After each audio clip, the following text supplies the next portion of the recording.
Friends, আজি class 7 mathematics or exercise 13.1 ইয়াৰে question number 1 2 আৰু 3 এই তিনিটা প্ৰশ্নত যিমানখিনি question আছে গোটেইখিনি আমি আলোচনা কৰিবলৈ চেষ্টা কৰিম তোমালোকে ভিডিওটো আৰম্ভণিৰ পৰা শেষলৈকে টেক্সট বুক লৈ চাবা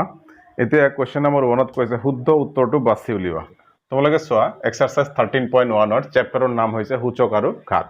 আমি সূচক আৰু ঘাত সম্পৰ্কে বহুত কথা আলোচনা আগৰ ভিডিওত কৰিছিলো সেই ভিডিওটোৰ লিংক মই দি দিম ডেসক্ৰিপচনত তোমালোকে চাবা তো চোৱা Question number 1 or 1 কি কৈছে শুদ্ধ উত্তৰটো বাছি উলিওৱা ইয়াতে কি কৈছে যে -1 power 5 ইয়াৰ মান কি হ'ব মান হ'ব a নম্বৰত দিছে -1 b নম্বৰত দিছে 1 c নম্বৰত দিছে 5 ডিড দিছে -5 কোনটো হ'ব ইয়াতে 1 আছে 1 ৰ ওপৰত 5 আছে আমি জানো যে কোনো এটা সংখ্যাৰ যদি সূচকটো অযুগ্ম হয় তেতিয়া হলে তাত যদি মাইনাস চিহ্ন থাকে সংখ্যাটো তেতিয়া হলে আনসারটো ক্যালকুলেশন কৰি জি হ'ব কিন্তু মাইনাস চিহ্নটো থাকি যাব তো ইয়াত 1 ক তুমি যিমানবাৰ পূৰণ ইয়াৰ 5 বাৰ পূৰণ কৰিব গৈছে যিমানবাৰ পূৰণ কৰিলে 1 এ হ'ব কিন্তু মাইনাস চিহ্নটো এই কাৰণে থাকি যাব যে আমাৰ কি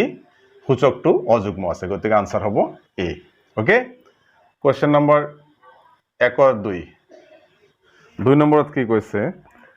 -5 power 4 ইয়াৰ মান হ'ব কি a নম্বৰত আছে -625 b নম্বৰত আছে 625 c নম্বৰত আছে 256 D নম্বৰত আছে -256 তাৰ মানে -5 ক 4 বাৰ পূৰণ কৰিব লাগে তো ইয়াত সূচকটো কি আছে যুগ্ম আছে আমি আগৰ ভিডিওত আলোচনা কৰিছিলো যে কোনো সংখ্যাৰ সূচকটো যদি যুগ্ম হয় তেতিয়া হলে ক্যালকুলেশন কৰাৰ পিছত সেই সংখ্যাটোৰ লগত যদি মাইনাসও থাকে তথাপি কিন্তু প্লাস হ'ব ইয়াৰ লজিক আছে লজিকটো মই বেলেগ ভিডিওত আলোচনা তেতিয়া হলে 5 4 বাৰ পূৰণ কৰিলে কি হ'ব 625 হ'ব কিন্তু মাইনাসটো নাথাকে কাৰণ এটো যুগ্ম এটো হ'ব আমাৰ উত্তৰ 3 নম্বৰটো তোমালোকে চোৱা 3 নম্বৰত কি দিছে মোৰ ছাত্ৰতে কালি ইয়াত 3 নম্বৰ নাই একৰ দুটাই প্ৰশ্ন তো তোমালোকে এইখিনি নোট ডাউন কৰি লোৱা এতিয়া আমি 2 নম্বৰ প্ৰশ্ন আলোচনা কৰিবলৈ চেষ্টা কৰিম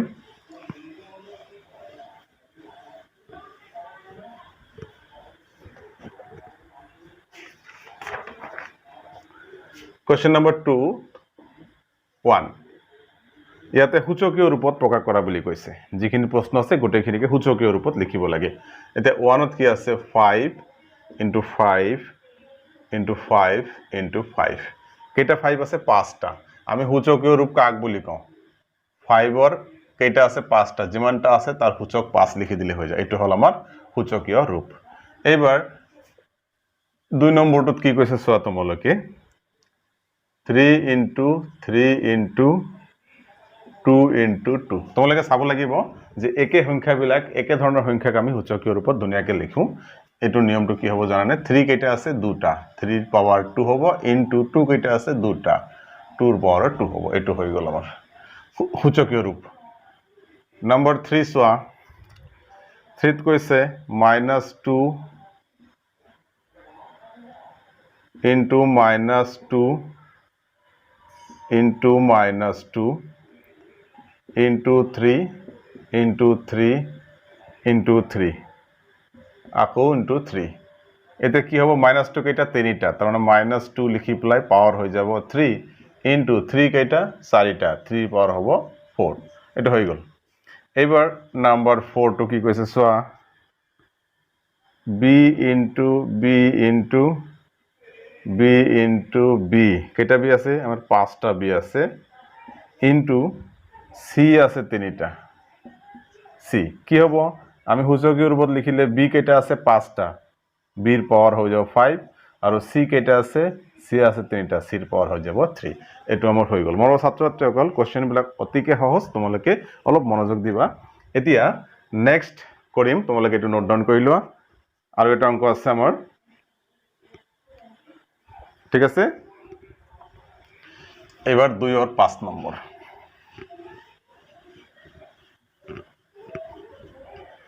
2 নম্বৰৰ 5টো কি কৈছে চোৱাচোন মনৰ ছাত্ৰ ছাত্ৰীসকল a into a into a into a কেইটা তিনিটা তাৰপিছত আছে b into b দুটা b আছে তাৰপিছত c into c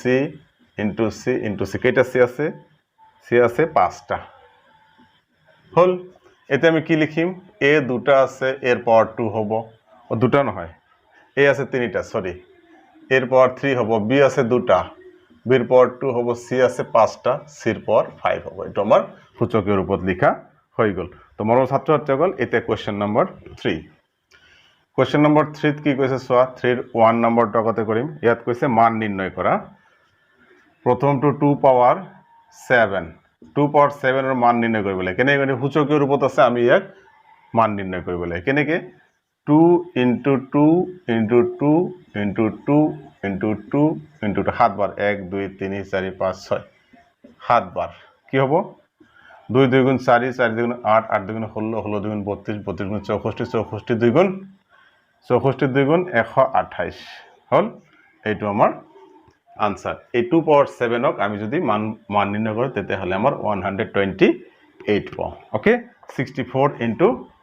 2 64 into 2 কি হবো 4 2 গুণ 8 6 2 গুণ 12 এটা আমার 128 পাওয়া যায়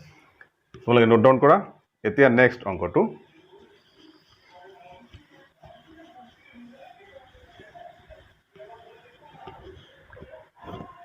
নেক্সট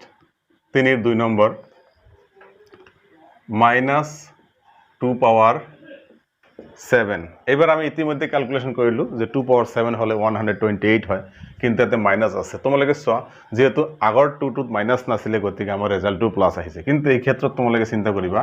ইয়াতো কিন্তু 128 এ পাম যেহেতু পাওয়ার টু 7 কিন্তু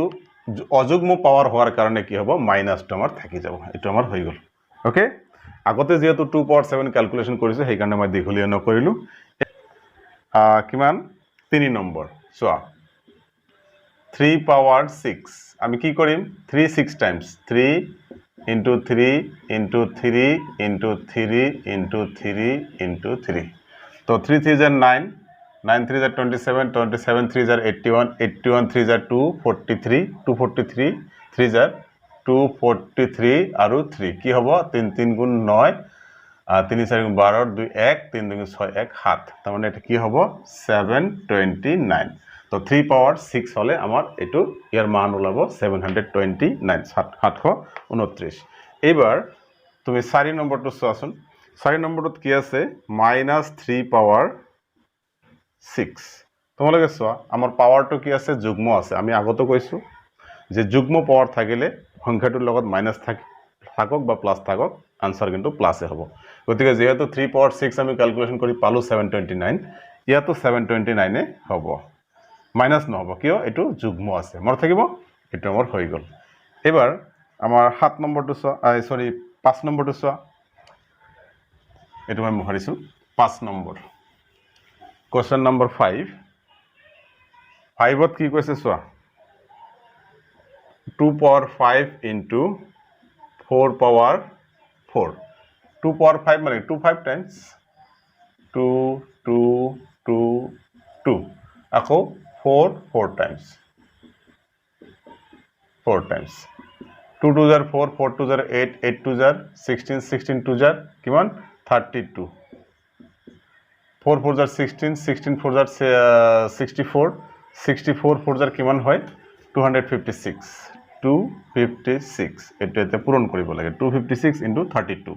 তো 256 into 32 পূৰণ কৰিলে কি হ'ব 6 2 গুণ 12 1 থাকিলে 5 গুণ 10 11 2 গুণ 4 5 হয়নে 3 6 গুণ 18 1 থাকিলে 3 5 গুণ 15 16 3 2 গুণ 6 1 7 হয়নে 2 9 1 এটা হ'ব 8 তো 8192 এটা হ'ব আনসার তো 8192 2 power 5 into 4 power 4 or মান হ'ব 8192 তো মৰম ছাত্ৰ ছাত্ৰীসকল তোমালোকে নোট ডাউন কৰা এতিয়া তোমালোকে কোশ্চেন নম্বৰ 6 টো চোৱাচোন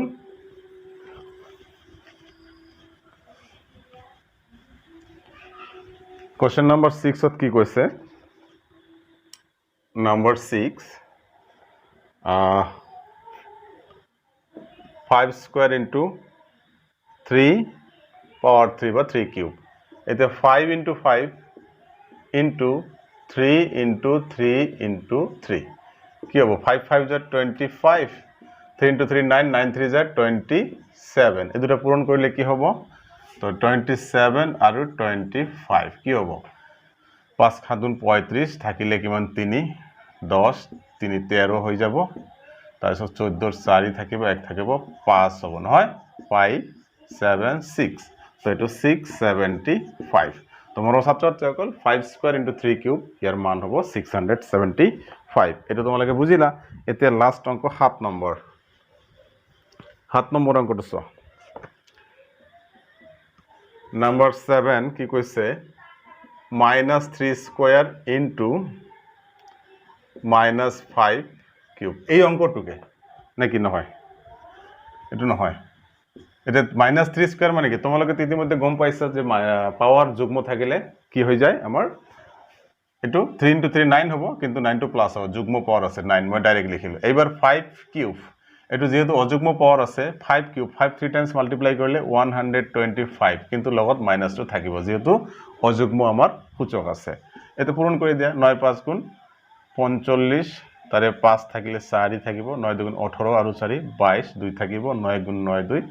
11 লগত মাইনাস থাকিব এটো আমাৰ আনসাৰ তোমাৰ ছাত্ৰছাত্ৰীসকল আশা কৰো তোমালোকে বুজি পাইছা আজিৰ ভিডিওতে এইখিনি ভিডিওটো ভাল পালে লাইক আৰু শেয়াৰ কৰিবা আৰু চেনেলটো সাবস্ক্ৰাইব কৰিবা ধন্যবাদ